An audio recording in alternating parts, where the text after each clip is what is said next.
Student, welcome back to my channel Samrat academy. Student, मेरा नाम है आकाश और आज हम देखने वाले हैं क्लास 10th साइंस के वेरी मोस्ट इंपोर्टेंट क्वेश्चन जो कि 2023 बोर्ड एग्जाम में पूछा जाएगा। ठीक है, वो सारे क्वेश्चंस की प्रैक्टिस कर लीजिएगा जो कि आज की वीडियो में मैं आप लोगों को बताऊंगा।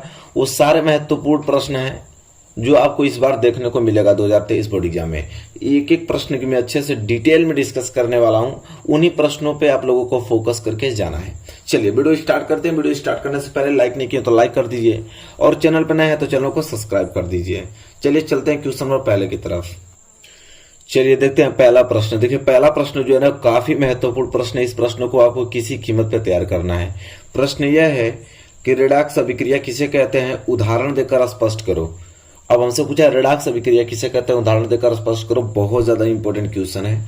तो देखिए आइए जानते हैं कि रेडॉक्स अभिक्रिया किसे कहते हैं। उदाहरण देकर मैं भी आप लोगों को समझाऊंगा, ठीक है, पूरा अच्छे तरीके से डिटेल में। देखिए कह रहा है कि वह रासायनिक अभिक्रिया जिसमें एक अभिकारक का ऑक्सीकरण तथा दूसरे अभिकारक का अपचयन होता है रेडॉक्स अभिक्रिया या उपचयन अभिक्रिया कहलाती है। देखिए अब ध्यान से आप लोग समझिए कहना क्या चाह रहा है यहाँ पे कि वह रासायनिक अभिक्रिया कह रहा है कि वह रासायनिक अभिक्रिया जिसमें एक अभिकारक का क्या हो, ऑक्सीकरण हो। एक अभिकारक का क्या हो, ऑक्सीकरण, मतलब कि ऑक्सीजन आके उसमें जुड़े, ठीक है, ऑक्सीजन आके उसमें जुड़े तथा दूसरे अभिकारक का अपचयन होता हो। अपचयन मतलब उसमें से ऑक्सीजन निकले तो रेडॉक्स अभिक्रिया या उपचयन अभिक्रिया कहते हैं। उपचयन मतलब ये होता है ऑक्सीकरण, उपचयन मतलब होता है ऑक्सीजन का जुड़ना और अपचयन मतलब कि ऑक्सीजन का हटना। ठीक है, चलिए अब उदाहरण देकर समझाने के लिए कह रहा है, अभी मैं बता रहा हूं कि कैसा पूरा डिटेल में समझ में आ जाएगा आप लोगों को कहना मैं क्या चाह रहा हूं। कह रहा है यहाँ पे कि वह रासायनिक अभिक्रिया जिसमें एक अभिकारक का ऑक्सीकरण तथा दूसरे अभिकारक का अपचयन होता है रेडॉक्स अभिक्रिया या उपचयन अभिक्रिया कहलाती है ना। देखिए सिंपल में अगर एग्जाम्पल में लूं तो एग्जाम्पल में लेता हूं कॉपर ऑक्साइड का CuO, ठीक है, कॉपर ऑक्साइड जो कि आपका सॉलिड होता है, अब प्लस इसकी अभिक्रिया में करा रहा हूं हाइड्रोजन से जो कि क्या होता है, गैस होता है। जब अभिक्रिया कराऊंगा तो गिब्स क्या मिलेगा हमें, तो हमें देखने को मिलेगा कॉपर जो कि सॉलिड अवस्था में रहेगा और प्लस देखने को मिलेगा जल H2O जो कि लिक्विड अवस्था में रहेगा। तो यह अभिक्रिया आपका रेडॉक्स अभिक्रिया। अब कैसे रेडॉक्स अभिक्रिया अभी मैं बताता हूं। देखिए यहाँ पे सिंपल, तो यहाँ पे कॉपर ऑक्साइड का अपचयन हो रहा है। कॉपर ऑक्साइड का इस कॉपर में क्या हो रहा है, अपचयन हो रहा है। ध्यान से देखें, अपचयन उसे कहते हैं कि जिसमें ऑक्सीजन घटे। तो देखिए यहाँ पे ऑक्सीजन था लेकिन इसमें अभिक्रिया के बाद ऑक्सीजन हट गया यहाँ पे, तो कॉपर ऑक्साइड का अपचयन हो रहा है कॉपर में। ध्यान से आप देखें तो हाइड्रोजन, देखिए हाइड्रोजन यहाँ पर अकेला है, हाइड्रोजन के साथ यहाँ पे ऑक्सीजन जुड़ गया, मतलब ऑक्सीकरण हुआ है। ऑक्सीकरण कहिए या तो उपचयन कहिए, ऑक्सीकरण कहिए या तो उपचयन कहिए। तो मैं क्या वही बोला है कि वह रासायनिक अभिक्रिया जिसमें एक अभिकारक ऑक्सीकरण मतलब उपचयन हो तथा दूसरे अभिकारक का अपचयन होता है, दूसरे अभिकारक का अपचयन होता है, रेडॉक्स अभिक्रिया या उपचयन अभिक्रिया कहलाता है। तो क्लियर हो गया ना पूरा आप लोगों को अच्छे तरीके से डिटेल में। तो यह आप लोगों का एग्जाम्पल है, क्योंकि उदाहरण में पूछा था तो नोट कर लीजिएगा आप लोग। पूरा अच्छे तरीके से क्लियर हो गया। एक अभिकारक का अपचयन दूसरे अभिकारक का उपचयन या ऑक्सीकरण होता हो तो ऐसी अभिक्रिया रेडॉक्स अभिक्रिया कहलाती है। चलिए आई होप क्लियर हो गया होगा। इसके बाद आगे हम बात करते हैं, आगे उदासीनीकरण अभिक्रिया क्या है, दो उदाहरण दीजिए। अब देखो उदासीनीकरण अभिक्रिया क्या है, तो बहुत सिंपल है कि उदासीनीकरण अभिक्रिया तब होती है जब अम्ल एवं क्षारक की अभिक्रिया के परिणाम स्वरूप लवण तथा जल प्राप्त होते हैं तथा इस अभिक्रिया को उदासीनीकरण अभिक्रिया कहते हैं। देखिए उदासीनीकरण अभिक्रिया किसे कहते हैं, जब किसी अम्ल की अभिक्रिया किसी क्षारक के साथ कराया जाए। किसी अम्ल की अभिक्रिया किसी क्षारक के साथ कराने पे जो रिएक्शन होगा तो उसके बाद जो प्रोडक्ट बनेगा ना वो लवण बनेगा तथा जल प्राप्त होगा। इस प्रकार की जितनी भी अभिक्रिया होगा सबको आप उदासीनीकरण अभिक्रिया बोल सकते हो। जैसे उदाहरण देखिए सोडियम हाइड्रोक्साइड को हाइड्रोक्लोरिक अम्ल के साथ अभिक्रिया करा रहा हूं। तो देखिए सोडियम हाइड्रोक्साइड ये आपका क्षार है और ये Cl आपका अम्ल है। ये दोनों एक पानी में घुला हुआ अवस्था में जैसे ही रासायनिक अभिक्रिया हो रही है तो NaCl देख रहे हैं मिल रहा है आप लोगों को, तो लवण के रूप में नमक प्राप्त हो रहा है और H2O जल प्राप्त हो रहा है। तो लवण तथा जल प्राप्त हो रहा है जब हम किसी क्षार की अभिक्रिया किसी अम्ल के साथ करा रहे हैं तो ये उदासीनीकरण अभिक्रिया का एग्जाम्पल हो जाएगा। इसी तरह पोटेशियम हाइड्रोक्साइड की अभिक्रिया हम हाइड्रोक्लोरिक अम्ल के साथ चला रहे हैं। पोटेशियम हाइड्रोक्साइड आपका क्षार हो गया और HCl हाइड्रोक्लोरिक अम्ल हो गया, तो क्षार के विक्रिया अम्ल के साथ करा रहे थे KCl पोटेशियम क्लोराइड। देखिए यहाँ पे आपका लवण प्राप्त हो रहा है और H2 जल बन रहा है। तो कौन सी विक्रिया कहलाएगा? उदासीनीकरण अभिक्रिया। बिल्कुल क्लियर एकदम हो जाना चाहिए आप लोगों को, 1% दिक्कत नहीं होनी चाहिए।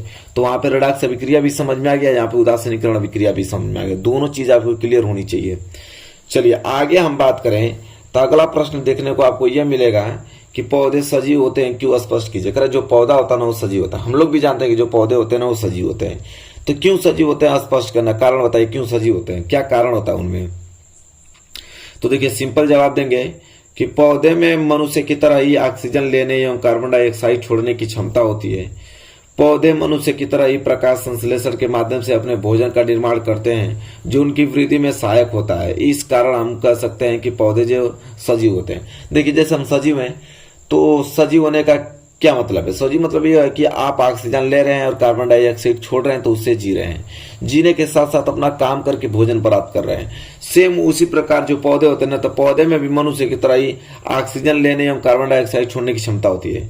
पौधे भी ऑक्सीजन लेते हैं और कार्बन डाइऑक्साइड छोड़ते हैं, बस फर्क यह होता है कि हम लोग ऑक्सीजन लेके कार्बन डाइऑक्साइड छोड़ते हैं और पौधे क्या करते हैं, कार्बन डाइऑक्साइड लेके ऑक्सीजन छोड़ते हैं। अंतर यह चीज होता है, लेकिन बाकी क्रिया वही काम करते हैं।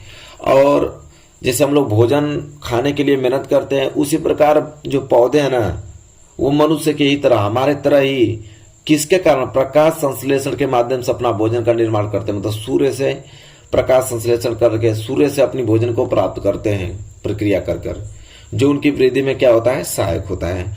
इस कारण हम कह सकते हैं कि भाई जो पौधे हैं ना वो सजीव होते हैं। तो तीनों क्वेश्चन क्लियर हुआ आप लोगों को? बताइए, थोड़ा सी भी डाउट हुआ इस क्वेश्चन में? नहीं होना चाहिए, क्योंकि ये क्वेश्चन सभी क्वेश्चन महत्वपूर्ण हैं और बोर्ड एग्जाम में लगातार ये क्वेश्चन पूछे जा रहे हैं। चलिए इसे मैं हटाता हूं और अगला प्रश्न लाता हूं। अगला प्रश्न की जो प्रश्न आपको बता रहा हूं ना सभी महत्वपूर्ण प्रश्न है। अब प्रश्न यह है कि लार में पाए जाने वाले एंजाइम का नाम लिखिए और बताइए इसके क्या कार्य हैं। कह रहे जो हमारा लार होता है तो लार में कौन सा एंजाइम पाया जाता है और इसका कार्य भी बताना। तो देखिए लार में एमाइलेज या टाइलिन लिख लीजिएगा आप लोग, मैं छोटा सा लिखा हूं भूल गया था, यहाँ पे टाइलिन लिखिएगा, टाइलिन। तो लार में एमाइलेज या टाइलिन एंजाइम पाया जाता है जो स्टार्च को क्या करता है, ग्लूकोज और माल्टोज में तोड़ देता है। जो स्टार्च को क्या करता है, ग्लूकोज में तोड़ता है और दूसरा माल्टोज में तोड़ देता है। मानव तथा खुद अन्य स्तन पोषियों के लार में एमाइलेज पाया जाता है। यहाँ खुद नहीं होगा, कुछ होगा, बात यह है। मानव तथा कुछ अन्य स्तन पोषियों के लार में एमाइलेज पाया जाता है जो पाचन में क्या होता है, सहायक होता है। पौधे एवं कुछ बैक्टीरिया भी इस एंजाइम को पैदा करते हैं। तो देखिए कितना क्लियर हमने बताया। वो पूछा था ना कि लार में कौन सा एंजाइम पाया जाता है, इसका कार्य बताइए। तो हमने सिंपल बताया कि देखिए भैया लार में जो होता है ना एमाइलेज एंजाइम या टाइलिन एंजाइम पाया जाता है। और ये एमाइलेज और टाइलिन जो एंजाइम होता है ना वो स्टार्च को ग्लूकोज में चेंज कर देता है और माल्टोज में भी तोड़ देता है उसको। और मानव तथा कुछ जैसे अन्य स्तनपोषियों की लार में भी एमाइलेज पाया जाता है। जो एमाइलेज क्या करता है, इसका कार्य क्या है, तो ये पाचन में बहुत ही ज्यादा सहायक होता है, पाचन क्रिया में बहुत ज्यादा सहायक करता है। और पौधे एवं कुछ बैक्टीरिया भी इस एंजाइम को क्या करते हैं, पैदा करते हैं। चलिए ये क्वेश्चन भी आपको क्लियर हो गया कि लार में पाए जाने वाले एंजाइम का नाम और इसके कार्य क्या है। जब एग्जाम पूछेगा ना तो बता दे रहा हूँ, कॉन्फर्म छोड़ना नहीं है आप लोगों को, बिल्कुल आंसर देना ही देना है। चलिए अगला प्रश्न देखिए। अगला प्रश्न यह है कि किसी लेंस के प्रकाशिक केंद्र से क्या तात्पर्य है। कह रहा कि कोई लेंस है, किसी लेंस के प्रकाशिक केंद्र से आप क्या समझते हैं, प्रकाशिक केंद्र क्या होता है। तो देखिए लेंस के अंदर मुख्य अक्ष पर स्थित वह बिंदु जिससे होकर जाने वाली प्रकाश की किरणें अपवर्तन के पश्चात आपतित किरण के समांतर निकल जाती हैं, लेंस के प्रकाशिक केंद्र कहलाती हैं। कह रहा है कि लेंस के अंदर जो मुख्य अक्ष पर स्थित हुआ बिंदु जिससे होकर जाने वाली प्रकाश किरणें अपवर्तन के पश्चात जो आपतित किरण के समांतर निकल जाती है, लेंस का प्रकाशिक केंद्र कहलाता है। अब इसका कहने मतलब ये लेंस का प्रकाशिक केंद्र क्या कहलाता है मैं आपको बता रहा हूं। देखिए ये आपका लेंस है, ये आपका क्या लेंस, एक होता है लेंस, सबको मालूम है कि मुख्यतः दो प्रकार के हम लोग पढ़ते हैं। ये हो गया आपका उत्तल लेंस और ये हो गया आपका कौन सा लेंस, अवतल लेंस। देखिए तो कह रहा है ये आपका मुख्य अक्ष, ये भी आपका मुख्य अक्ष। कह रहा मुख्य अक्ष पर स्थित वह बिंदु, मुख्य अक्ष पर स्थित वह बिंदु कि जिससे प्रकाश अगर होकर गुजर रहा है तो सीधे की सीधे प्रकाश उसी साइड से क्या होता है, निकल जाता है, रुकता नहीं है। ठीक है, सेम उसी माध्यम में वापस एकदम सेम उसी तरह, कोई इसको रोक नहीं सकता, पूरा एकदम उसी रास्ते वापस चला जाता है। ठीक है, तो यह प्रकाशीय केंद्र कहलाता है वो। ठीक है, मुख्य अक्ष है ना जो आप लोगों का, यह जो द्वारक है, द्वारक का मध्य बिंदु का भाग, जिसे भी द्वारक आप लोगों का कहलाता है, उसके मध्य बिंदु का भाग ये आप लोगों का प्रकाशिक केंद्र कहलाता है। तो वही चीज इसमें लिखा है कि लेंस के अंदर मुख्य अक्ष पर स्थित वह बिंदु जिससे होकर जाने वाली जो प्रकाश किरण होता है, अपवर्तन के पश्चात जो आपतित किरण जाएगी उसके समांतर निकल जाती है, सेम उसी पैटर्न पे आगे निकल जाती है, लेंस का प्रकाशिक केंद्र कहलाता है। ठीक है, चलिए ये क्लियर भी हो गया आप लोगों को। हम आगे बात करेंगे। अगला प्रश्न देख पा रहे हैं आप कितना महत्वपूर्ण है कि नेत्र की क्षमता से क्या अभिप्राय है।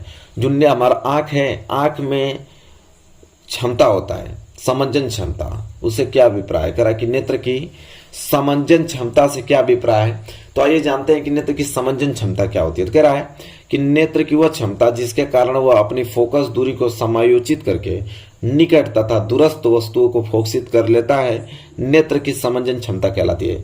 देखिए नेत्र की समंजन क्षमता क्या होता है, जैसे यह पेन है, पेन को मैं स्पष्ट देख पा रहा हूं, अचानक से इस पेन को बहुत ही ज्यादा नजदीक लाऊंगा तो ये धुंधला दिखने लगेगा, लेकिन फिर ध्यान से इसे हम देखेंगे तो ये भी क्लीन दिखने लगेगा।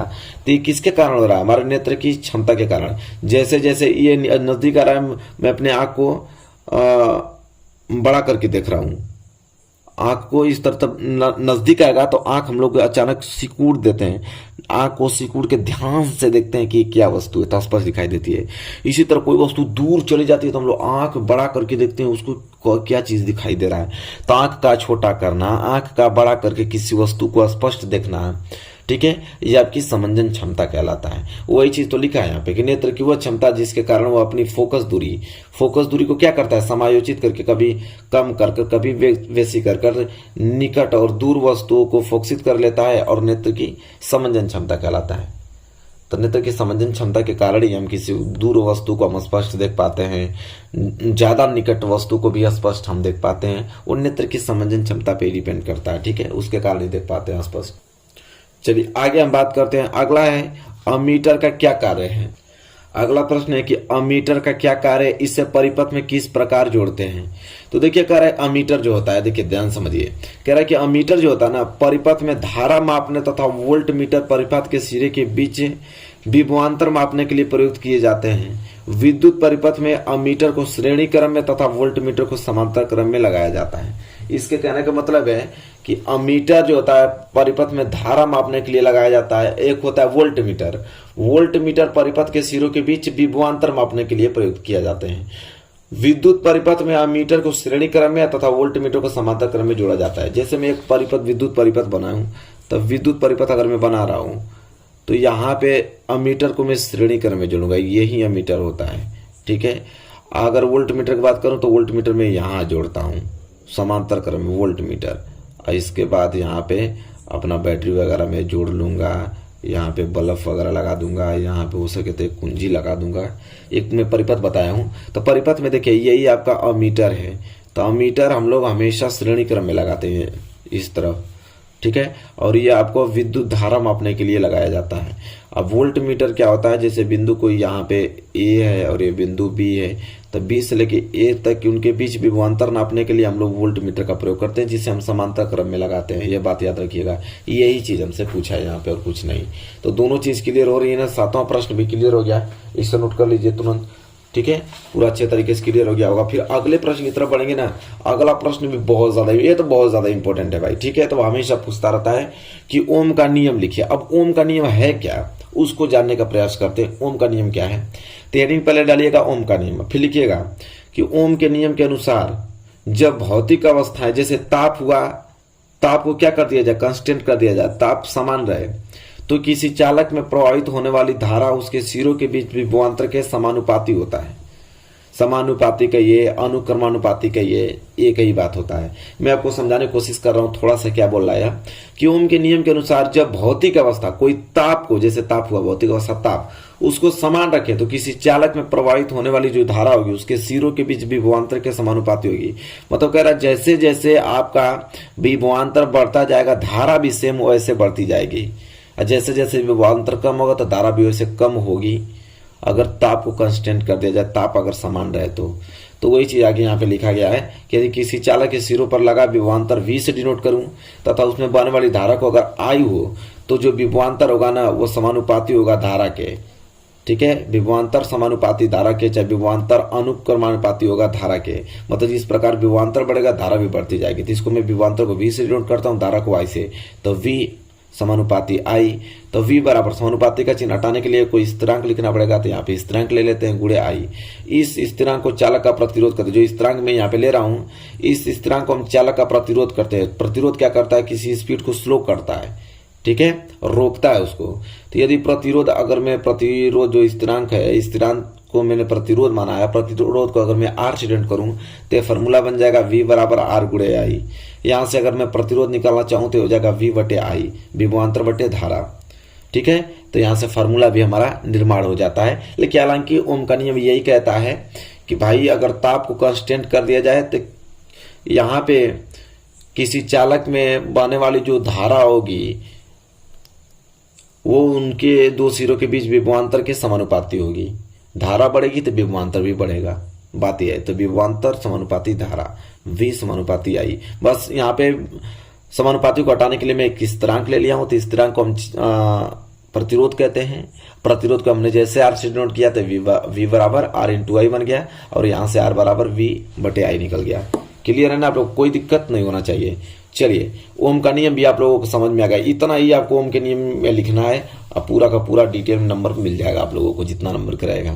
इसके बाद अगला आता है लेंस का नियम। देखिए लेंस का नियम क्या कहता है, तो सिंपल है, लेंस का नियम ये कहता है ना कि लेंस के नियम के अनुसार जो प्रेरित विद्युत वाहक बल सदैव उस कारण का विरोध करता है जिसके द्वारा बल स्वयं उत्पन्न होता है।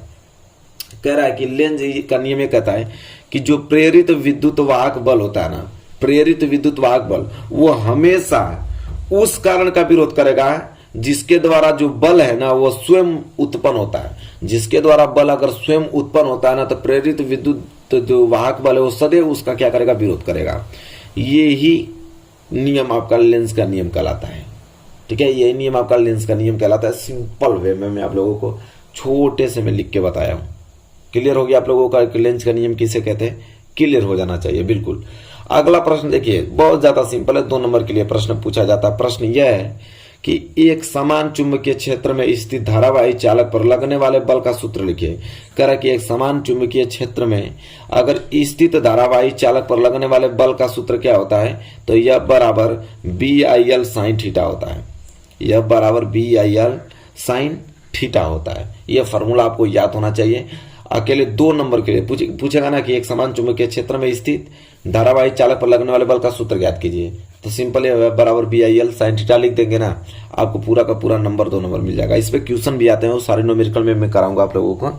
हालांकि यहाँ तक पूरा समझ लीजिए। देखिए 10 महत्वपूर्ण क्वेश्चन मैंने आप लोगों की इस वीडियो में डिस्कस किया, एक एक पॉइंट पे हमने डिस्कस किया, सारी चीज बताने का प्रयास किया अपने ओर से, और इसे रट जाना है आप लोगों को। मैं क्लियरली बता रहा हूँ क्योंकि ये प्रश्न बहुत ज्यादा इंपॉर्टेंट है, जरूर आपको 2023 बोर्ड एग्जाम में देखने को मिलेगा। तो वीडियो कैसी लगी बताइए, वीडियो अच्छी लगी तो प्लीज लाइक कीजिए, और चैनल पर नए हैं तो चैनल को सब्सक्राइब करके बेल आइकन को प्रेस कर लीजिए। मिलेंगे एक प्यारे से नेक्स्ट वीडियो में, तब तक के लिए धन्यवाद।